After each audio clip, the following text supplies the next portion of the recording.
जय हिंद छात्रों। तो कैसे हैं आप लोग। आई होप आप लोग बहुत ही बढ़िया होंगे और अपनी पढ़ाई जो है बहुत ही मजेदार तरीके से कर रहे होंगे। देखिए आज आपको इस क्लास में क्लास 12 फिजिक्स का जो आपका एक टॉपिक है जो कि आपका ऑप्टिकल इंस्ट्रूमेंट मतलब प्रकाशिकी यंत्र से संबंधित ये टॉपिक है। ये है आपका गोलीय अपवर्तक पृष्ठ का जो है अपवर्तन सूत्र का व्यंजक किस प्रकार से निकाला जाता है, इस वीडियो में हम बहुत ही पहले तरीके से समझने वाले हैं। पूरा डेरिवेशन करने वाले तो ध्यान से वीडियो को जरूर पूरा देखिएगा। तो चलिए स्टार्ट करते हैं बिना कोई टाइम वेस्ट किए हुए। देखिए सबसे पहले आपको क्या इसमें लिखना होगा, ये है आपका जो चित्र है सामने, इसकी जो डिस्क्रिप्शन आपको किस प्रकार से लिखनी है उसमें आपको जो लिखना पड़ेगा, क्या लिखना पड़ेगा सुनिएगा ध्यान से। देखिए यहाँ पर ये कोई क्या है अपवर्तक क्या है पृष्ठ है, ये क्या है आपका अपवर्तक पृष्ठ है जो कि कैसा है यहाँ पर अवतल है। कैसा है? अवतल है। अब देखिएगा इसका नाम क्या है, एस पी एस डैश। तो उसमें लिखेंगे क्या हम लोग कि माना कोई अवतल पृष्ठ एस पी एस डैश है जो कि दो माध्यमों को अलग अलग भागों में बांटता है। माध्यम कौन कौन से यहाँ पर, विरल और सघन या वायु और कांच। ठीक है, जो कि दो माध्यमों को अलग अलग करता है। और इसका जो अपवर्तनांक है क्रमशः n1 व m2 है। इसका जो अपवर्तनांक है कैसा है, n1 और n2 है। देखिए माना किसी बिंदु O पर माना किसी बिंदु O पर कोई वस्तु रखी है जो कि बिंदु A पर क्या होती है, उसकी किरण आपतित होती है। क्या होती है? उसकी किरण आपतित होती है और क्या हो जाती है, फिर अपवर्तित हो जाती है। और ठीक है, इसके बाद क्या लिखेंगे कि माना जो आपकी बी ए यहाँ पर जो प्रकाश किरण दिख रही है आपको, बी ए को पीछे की ओर बढ़ाने पर यहाँ पर कोई प्रतिबिंब आई बनता है। जब को पीछे की ओर यहाँ पर इसको हम जब बढ़ाते चले आएंगे तो पीछे क्या बनेगा, यहाँ पर एक प्रतिबिंब क्या बनेगा, आई। ठीक है, और यहाँ पर लंब क्या है, एफ ए सी। देखिए यहाँ पर अलग बना के हम जरूर दिखाई दे रहा है आपको। देखिए ये है आपका कुछ इस प्रकार से, यह है आपका पृष्ठ और यह है पॉइंट ए और यहाँ पर है बिंदु O, यहाँ पर है I और यहाँ पर है C, ये है आपका N। कुछ इसी प्रकार से है। अब देखो ये है कोई प्रकाश किरण है आपकी, ठीक है, और यहाँ पर क्या है आपका, ये अभिलंब है FAC करके। ठीक है, FAC ये है आपका क्या, अभिलंब है। अब देखो जब प्रकाश किरण विरल माध्यम से सघन माध्यम में प्रवेश करती है तो वो थोड़ी सी अभिलंब की ओर झुक जाती है। ठीक है, किसकी ओर झुक जाती है, अभिलंब की ओर, जो कि यहाँ पर आप देख सकते हैं सामने। अब देखिए यहाँ पर जो आपका कोण बनेगा वो क्या बनेगा, आई, और इसके बीच में हम इसको जो बी है प्रकाश किरण इसको पीछे की ओर बढ़ाएंगे तो यहाँ पर ये किससे जुड़ेगी आकर, आई से। यहाँ पर कौन सा कोण बनेगा आपका, जो है यहाँ पर आर बनेगा। ठीक है, अब देखो अब क्या लिखेंगे यहाँ पर, बिंदु ओ आई सी क्रमशः अल्फा बीटा और गामा क्या बनाते हैं, एंगल बनाते हैं। हम यहाँ पर लिख सकते हैं और अल्फा बीटा और गामा यहाँ पर क्या बनेगा, ये एंगल या फिर कोण बनेगा। ठीक है, अब देखिए एक बार और सुन लीजिएगा ध्यान से। माना कोई अवतल पृष्ठ एस पी एस डैश है जो कि वायु एवं कांच के माध्यमों या फिर विरल और सघन माध्यम को अलग अलग करता है। उनके अपवर्तनांक क्रमशः n1 व n2 है। बिंदु O पर कोई वस्तु रखी है जो कि आगे की ओर बढ़ रही है और यहाँ पर अभिलंब की ओर झुक जाती है। मतलब क्या है, अपवर्तन के बाद अभिलंब की ओर FAC की ओर झुक जाती है और बिंदु B या फिर किरण B को पीछे की ओर बढ़ाने पर I पर, बिंदु I पर एक प्रतिबिंब बनता है। ठीक है, ये हो गया आपका क्या, C, मतलब ये क्या है आपका अभिलंब है। और यहाँ पर क्या, बिंदु B से जो है नीचे की ओर एक हम सीधी रेखा खींचेंगे जिसका नाम क्या है यहाँ पर, AN कह दो यहाँ पर। ठीक है, ये क्या है आपका AN। ठीक है, जो कि यहाँ पर जो है P और N जो है निकटतम है, मतलब बहुत ही ज्यादा पास पास है। ठीक है, ये क्या है आपका मुख्य अक्ष है और एक यहाँ पर आपकी किरण है जो जाएगी मुख्य अक्ष के समांतर, कुछ इस प्रकार से OP नाम दे देंगे इसको। ठीक है, इसको हम हटा देंगे। चलिए देखिएगा ध्यान से समझिएगा। सबसे पहले देखिएगा यहाँ पर हम कुछ दूरियों को डिस्कस कर लेते हैं। यहाँ पर आपको इतना तो पता ही होगा कि बिंदु P से ही मतलब ध्रुव से ही सारी दूरियां नापी जाती हैं। तो हम क्या लिखेंगे यहाँ पर, सबसे पहले P से लेके C तक की दूरी, P से लेके C तक की दूरी को हम क्या कहते हैं, वक्रता त्रिज्या मतलब R, और यहाँ पर कैसी होगी, ये माइनस में होगी। ठीक है, इसके बाद देखिएगा PI, P से लेके I तक की दूरी, I क्या है यहाँ पर, प्रतिबिंब है। आप चाहो तो हिंदी में लिख सकते हैं यहाँ पर कि ध्रुव P से वक्र यहाँ पर C तक की दूरी क्या है, R है। और ये क्या है आपका PI, P का मतलब ध्रुव, I का मतलब इमेज या फिर प्रतिबिंब। इसकी दूरी कितनी होती है, माइनस का v। और यहाँ पर आपका क्या बचा, PO। P से लेके ऑब्जेक्ट तक की दूरी क्या है, O का मतलब ऑब्जेक्ट है यहाँ पर या वस्तु है, क्या है, माइनस का U। और लास्ट क्या है आपका AN, जो A से लेके N तक की है, A से लेके N तक की, इसकी जो है हम हाइट निकालेंगे। क्या क्या होगा यहाँ पर, H। ये क्या है आपकी H हो गई। चलिए देखिए, अब हम जो है इसकी डेरिवेशन स्टार्ट करते हैं, तो ध्यान से जरूर समझते चलिएगा। सबसे पहले लिखेंगे इसमें क्या, कि कोण, क्या लिखेंगे, यहां पर लिख लो त्रिभुज, क्या लिखेंगे, OAC में, किसमें, त्रिभुज OAC में। इसे बाहर निकालेंगे सबसे पहले समझने के लिए। कौन सा त्रिभुज है, O, और यहां पर क्या है C, और यहां पर क्या है आपका A। अब देखिएगा ध्यान से, OAC में यहां पर आपका एंगल क्या है, अल्फा है, और यहां पर क्या है आपका, यहां पर आपका एंगल है, क्या है, I है। यहां पर आप देख सकते हैं पूरा एंगल ये क्या है आपका I है। अब देखिए यहां पर जो आपका कोण बनेगा, जिसे कहते हैं हम लोग बहिष्कोण, क्या कहते हैं, बहिष्कोण। ये दिख रहा है आपको बहिष्कोण, ये क्या है आपका गामा है। तो ये किस प्रकार से निकाला जाता है, जो ये बहिष्कोण होता है, ये अपनी संलग्न भुजा के अलावा जितने भी कोण होते हैं, ये दोनों कोण है, इन दोनों के योग के बराबर होता है। इसका मतलब क्या होगा, हम क्या लिख सकते हैं कि गामा बराबर क्या हो जाएगा, अल्फा प्लस यहाँ पर I। ठीक है, तो देखिए यहां पर हम क्या लिखेंगे कि त्रिभुज OAC में, क्या लिखेंगे, त्रिभुज OAC में क्या हो जाएगा, गामा बराबर क्या हो जाएगा आपका अल्फा प्लस I। क्या हो जाएगा, अल्फा प्लस I। अब हम इसमें क्या निकालेंगे, I बराबर क्या हो जाएगा, यहाँ पर I बराबर आपका क्या हो जाएगा, I बराबर हो जाएगा यहाँ पर गामा माइनस अल्फा। यही तो हो जाएगा, गामा माइनस क्या हो जाएगा, अल्फा। ये क्या हो गया, समीकरण नंबर आपका पहला हो गया। अब इसी प्रकार से हम जो है दूसरे त्रिभुज में निकालेंगे। त्रिभुज कौन सा होगा, IAC में। देखिए IAC में, अब ये क्या हो जाएगा I, ये क्या हो गया A, ये क्या है आपका C। तो यहाँ पर क्या होने वाला है, ध्यान से समझते चलिएगा। I की जगह पर हम क्या लेंगे, यहाँ पर R लेंगे। क्या लेंगे, अब R लेंगे। तो यहाँ पर हो जाएगा R। अब यहाँ पर हम कौन सा एंगल निकालेंगे, बीटा। कौन सा होगा ये, सॉरी ये वाला कौन सा होगा आपका, बीटा होगा। तो यहाँ पर क्या हो जाएगा, ध्यान से समझिएगा, यहाँ पर क्या लिख देंगे हम लोग, क्या, गामा। तो अब देखिए यहाँ पर हम क्या लिखेंगे, सेम वही करेंगे। गामा बराबर क्या हो जाएगा, गामा बराबर बीटा प्लस R। ये क्या है आपकी R है, ना कि गामा है। ये दोनों सेम लग रहा है, हम हटा दे रहे हैं, ये वाली बना दे रहे हैं। ठीक है, तो R बराबर फॉर्मूला क्या हो जाएगा यहाँ पर, गामा माइनस बीटा।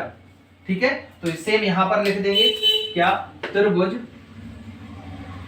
IAC में, त्रिभुज IAC में क्या होगा, यहाँ पर गामा बराबर, सॉरी ये R बन गया, क्या हो जाएगा, गामा बराबर क्या हो जाएगा, बीटा प्लस R। बीटा क्या है यहाँ पर, ये भी एंगल है, R भी क्या है यहाँ पर, एंगल है। तो R बराबर क्या हो जाएगा यहाँ पर, गामा माइनस बीटा। ये क्या हो गया आपका, दूसरा इक्वेशन आ गया, दूसरा समीकरण आ गया।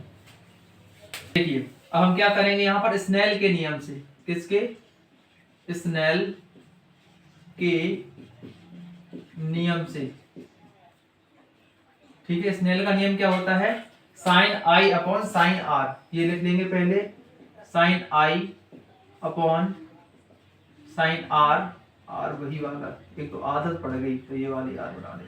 Sign I upon sine R बराबर क्या हो जाएगा, N2 माइनस, सॉरी N2 बटे N1। ये क्या है आपका, स्नेल का नियम है। चलिए अब देखिएगा यहाँ पर क्या करेंगे हम लोग, देखिएगा यहाँ पर हम क्या करेंगे, यदि पृष्ठ का व्यास, जो ये पृष्ठ है, अपवर्तक पृष्ठ, यदि पृष्ठ का व्यास छोटा है तो क्या हो जाएगा, यहाँ पर समझते चलिएगा ध्यान से। यहाँ पर हो जाएगा आपका साइन I जो होगा उसका मान होगा, साइन I का मान क्या होगा यहाँ पर I, और साइन R का मान क्या हो जाएगा, साइन R का मान हो जाएगा केवल R। साइन R का मान क्या हो जाएगा आपका यहाँ पर, जो है केवल R हो जाएगा। ठीक है, तो इसका मतलब क्या हुआ, यहाँ पर हमें आई की जगह पर हम क्या लिख सकते हैं, साइन आई, और साइन आर की जगह पे क्या लिख सकते हैं, केवल आर। तो जहां भी आपका साइन आई लिखा है वहां पर हम क्या लिखेंगे, आई। तो देखिए यहाँ पर क्या लिख देंगे, आई अपॉन आर बराबर किसके हो जाएगा, n2 माइनस n1 के, और यहाँ पर क्या हो जाएगा, ये तिर्यक गुणा हो जाएगा, और तिर्यक गुणा होगा जैसे ही क्या हो जाएगा, n1i क्या हो जाएगा, n1i बराबर n2r। ठीक है, अब देखो i का हमने यहाँ पर पहला समीकरण क्या निकाला था, i बराबर गामा माइनस एल्फा। तो यहाँ पर क्या रख देंगे, मान रख देंगे, क्या हो जाएगा, n1 का सॉरी i का मान क्या हो जाएगा, गामा माइनस एल्फा बराबर n2, और यहाँ पर r का मान क्या हो जाएगा, gamma minus beta, gamma minus beta.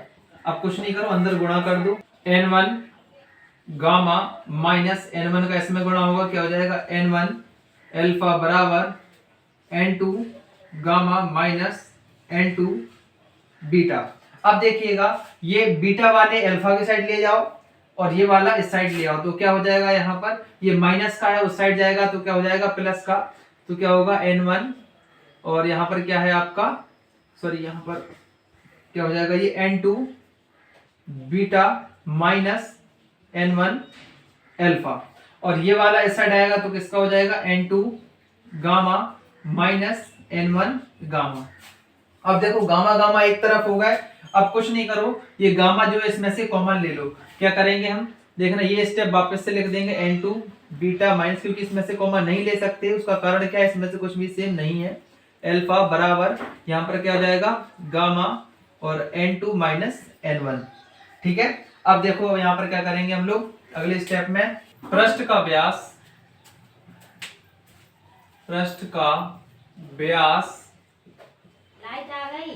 छोटा है तो अल्फा बीटा गामा के मान भी छोटे होंगे। कैसे होंगे, छोटे होंगे। इसका मतलब क्या है, देख लीजिएगा, यहाँ पर जो आपके अल्फा बीटा गामा है इसके मान क्या होंगे, अल्फा बराबर हो जाएगा, यहाँ पर क्या हो जाएगा, 10 अल्फा, क्या हो जाएगा 10 अल्फा, और बीटा बराबर क्या हो जाएगा 10 बीटा, और गामा बराबर क्या हो जाएगा 10 गामा। ठीक है, तो यहाँ पर हम क्या लिखेंगे, अल्फा बीटा बराबर ये क्या है आपका गामा बराबर।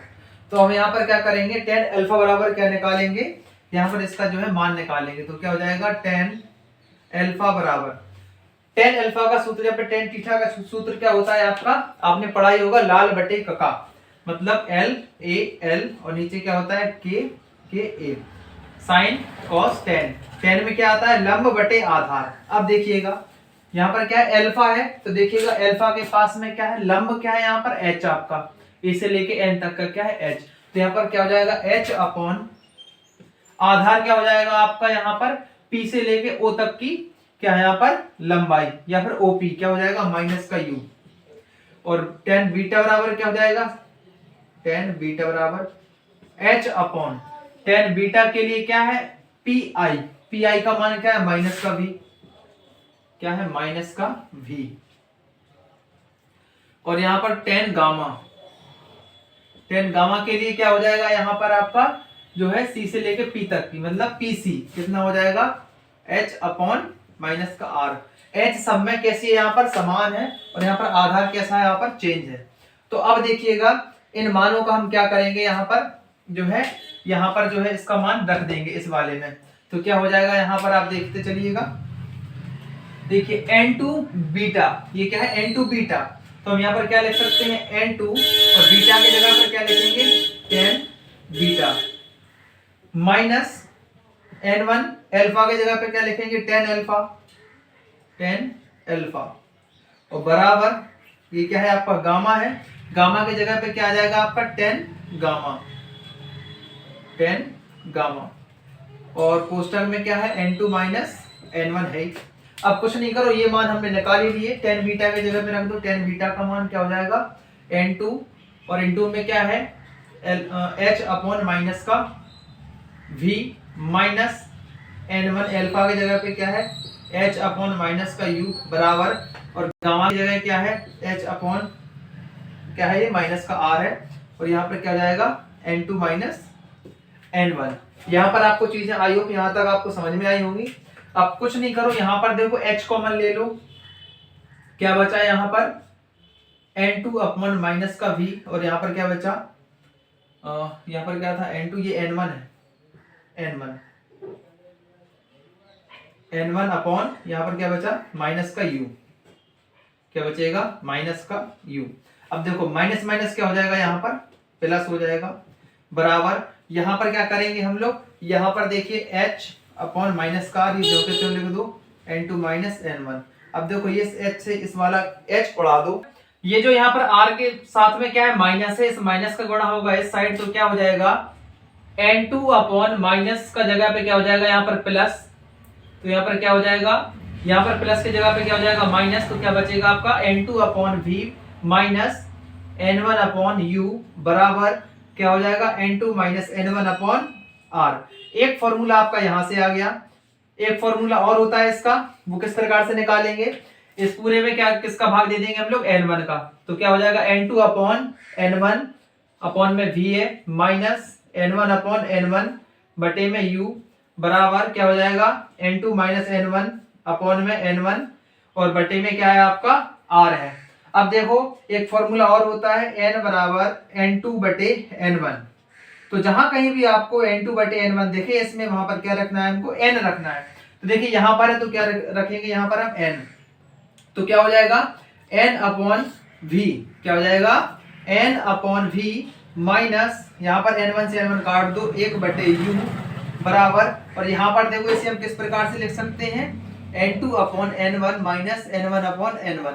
अब देखो ये हमने ऐसा क्यों लिखा, इसका अगर हम लासा लेंगे तो क्या हो जाएगा n1 और इसका भाग देंगे ऊपर क्या बचेगा n2 माइनस इसका भाग देंगे यहाँ पर क्या बचेगा n1, तो यही तो बन गया ये देखो लास्ट में।